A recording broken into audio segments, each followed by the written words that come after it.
ఈ ఉదయం వాక్యం వింటున్న తల్లి, ప్రియ తండ్రి, కుటుంబంలో ఏ యుద్ధాన్ని అనుభవిస్తూ దేవుని సన్నిధికి వచ్చావు?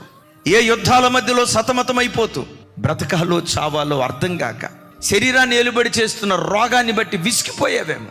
ఎంత కష్టపడినా రెక్కాడినా డొక్కాడని పేద పరిస్థితి అనుభవిస్తూ కష్టార్జితమంతా వడ్డీలకు, మందులకు, మాకులకు ధారపోస్తూ సిల్లి సంచులు వేసుకున్న డబ్బులాగా నీ ధనం మారిపోయి ప్రతి విషయంలో యుద్ధం యుద్ధం యుద్ధం యుద్ధాన్ని అనుభవిస్తూ ఈరోజు దేవుని సన్నిధికి వచ్చావేమో. ఓ మాట, నిన్ను ఆవరించిన పోరాటాలు ఎంత భయంకరమైనవైనా నీ దేవుని కంటే బలమైనవి కాదు. దేవుని సన్నిధిలో మోకరించి, ప్రభా నా ఇంట్లో ఈ యుద్ధం ఉందయ్యా, నా కుటుంబంలో ఈ పోరాటం ఉందయ్యా, ఈ యుద్ధాన్ని నేను చేయలేనయ్యా అని దేవుని సన్నిధిలో నువ్వు మోకరిస్తే పరలోకమందలి దేవుని సన్నిధి నుండి ఆశ్చర్యకరమైన సహాయం నీ యొద్దకు దిగి రావటం ప్రారంభిస్తుంది.